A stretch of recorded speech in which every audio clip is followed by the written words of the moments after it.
अभी तक तो तुर्की कह रहा था ना कि बांग्लादेश में जाके डिफेंस कॉरिडोर बनाएंगे, पाकिस्तान की मदद करेंगे, पाकिस्तान में अपने ट्रूप्स लगाएंगे, वहां पे ड्रोन बेचेंगे, ऐसा वैसा। अब जब भारत कूदा है तो तुर्की का गला सूख गया। अगर हम बात करें वेपन्स की, अगर बात करें असले की, ज्यादा असला किसके पास है आपके ख्याल से? इंडिया के पास है या पाकिस्तान के पास है जंग के लिए? असला तो ऑलरेडी इंडिया के पास ज्यादा है पाकिस्तान की निस्बत। लेकिन तुर्की ने हमेशा कहा कि हमारे लिए मुस्लिम उम्मा पहले, रिलीजन फर्स्ट और ह्यूमैनिटी सबसे आखिर में, यानी ह्यूमैनिटी लास्ट है उनके लिए। इस साल जो डिफेंस एग्जीबिशन हुई थी एथेंस में, वहां पे भारत ने साहब इस मिसाइल को दिखाया था। Plus air chief marshal AP Singh साहब ये पहुंचते हैं ग्रीस और वहां के जो एयरफोर्स के चीफ है उनसे मिलते हैं, तो तुर्की में थोड़ा सा एक हड़बड़ाहट हो जाता है। इंडिया जितना असला खरीद रहा है पूरा पाकिस्तान का उतना बजट है, इकोनॉमी उतनी है। अच्छा, हाँ, जितना का इंडिया ने असले का ऑर्डर दिया ना अभी, ठीक है, 14-13 हाँ जी, बिलियन, तो उतने पाकिस्तान की टोटल इकोनॉमी है। तुर्की का मीडिया ये रिपोर्ट्स छाप रहा है, जो कि अभी अनऑफिशियल है। अभी इंडिया ने ये दावा नहीं किया कि हम अपना असलहा ग्रीस को देंगे या नहीं देंगे, लेकिन तुर्की का मीडिया ये छाप रहा है कि इंडिया अपने long range land attack cruise missile देने वाला है ग्रीस को। ग्रीस की और तुर्की की आपस में बहुत लगती है, जो इंडियन मिसाइल दाग देगा तुर्की पर, और बड़े स्ट्रॉन्ग मिसाइल है। यही फेस करना पड़ा। पहले धोखा ग्रीक्स ने खाया। ग्रीक्स ने सबसे पहले बोला कि यार इनके अर्थक्वेक हो गए, चलो राहत सामग्री भेज देते हैं।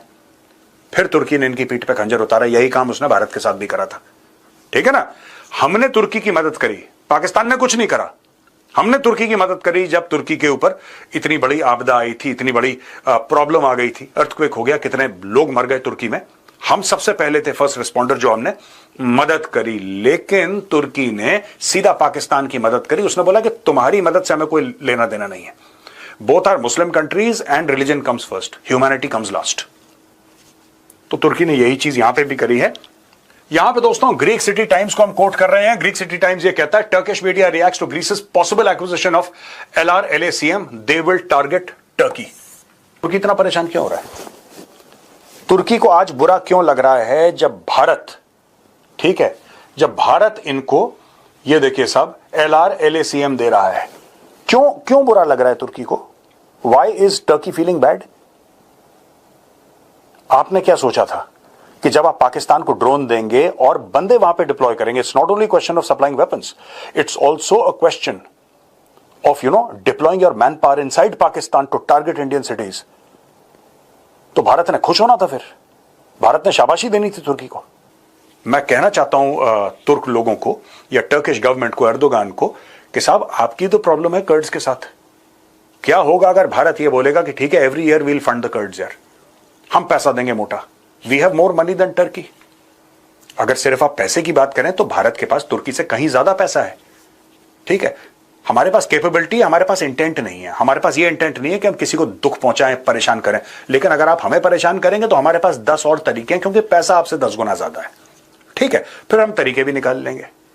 फिर प्राइम मिनिस्टर बोलेंगे RNAW को, रॉ को, कि आप जाके कुछ करो, बोलना पड़ेगा। क्यों आप मजबूर कर रहे हैं? हम तो नहीं करते कुछ। हमने तुर्की के खिलाफ कोई स्टेप नहीं लिया आज तक। हमने तुर्की की मदद करी जब वहां पे लोग मर रहे थे, रो रहे थे, बिलख रहे थे। लेकिन अगर आपको धक्का देना है भारत को, then be prepared, India will push back very hard. अब दोस्तों ये है long range land attack cruise missile. ये आप देख सकते हैं इसको। इसने तुर्की की नींद हराम कर रखी है। रेंज है इसका 1500 किलोमीटर लैंड, और जो नेवल वर्जन है इसका वो 1000 किलोमीटर है। यानी कि जो शिप से फायर करते हैं वो 1000 किलोमीटर जाता है, लैंड से फायर करते हैं 1500 किलोमीटर का है। और ये जितने भी आइलैंड्स हैं या जितना भी मेनलैंड टर्की का है, ये 400 से लेकर 1000 के बीच में है ज्यादातर, जो रीच करना चाहता हो। तुर्की के पास कोई ऐसी चीज नहीं है जो इनको इंटरसेप्ट करे। तुर्की इसलिए डर रहा है क्योंकि कोई ऐसी चीज है नहीं इनके पास। अगर इंडिया दे देता है ग्रीस को ये, उसके बाद तुर्की के पास इस चीज का, इस मिसाइल का कोई जवाब नहीं है। इसको DRDO ने बनाया है और एरोनॉटिकल डेवलपमेंट एस्टेब्लिशमेंट ने DRDO के साथ इसको डिजाइन करा है। स्पीड इसकी सबसोनिक है, यानी कि माक 1 भी नहीं है, 0.9 माक की है, below the speed of sound. Engine Manik turbofan warhead, conventional और न्यूक्लियर। इसमें कन्वेंशनल भी लग सकता है, इसमें न्यूक्लियर भी लग सकता है। Launch platforms mobile ground launcher, articulated TEL, naval ships via universal vertical launch module, planned air launch variant. अब एयर लॉन्च वेरिएंट भी इसका आ रहा है। तो हो सकता है अगर भारत दे तो भारत फिर तीनों वेरिएंट देगा ना ग्रीस को। आप एयर लॉन्च करना चाहते हैं, हवाई जहाज से लॉन्च करो। ग्रीक एयरफोर्स के पास जहाज तो हैं, India can modify those planes for the Greek air force, और भारत को करना भी चाहिए यार, भारत को करना चाहिए, बहुत हो गया ये, ठीक है। उम्मा के चक्कर में दुनिया भर का इन्होंने दिमाग खराब कर दिया, तुर्की वालों ने कभी यहां घुसते हैं कभी यहां। आम everybody who is against Turkey. अब इनका गला सूख रहा है ना तुर्की का, अरे हमारे खिलाफ ये कर देंगे। क्यों? जब तुमने पाकिस्तान को ड्रोन दिए थे तब तुम्हें एहसास नहीं हुआ था कि भारत भी इसका जवाब देगा, भारत पलटवार करेगा? अब क्यों गला सूख रहा है तुम्हारा? ये देखिए guidance, INS GPS RF Sikar, warhead design for conventional और न्यूक्लियर पेलोड्स, डायमेंशंस, लेंथ इसकी 6 मीटर है, डायमीटर इसका 0.52 मीटर है, विंग स्पैन 2.7 मीटर्स है, लॉन्च वेट इसका 1 टन है। सक्सेसफुली टेस्टेड ऑन 12 नवंबर 2024 चांदीपुर उड़ीसा। ये देख सकते हैं साहब, ये सक्सेसफुली टेस्ट हो गया है।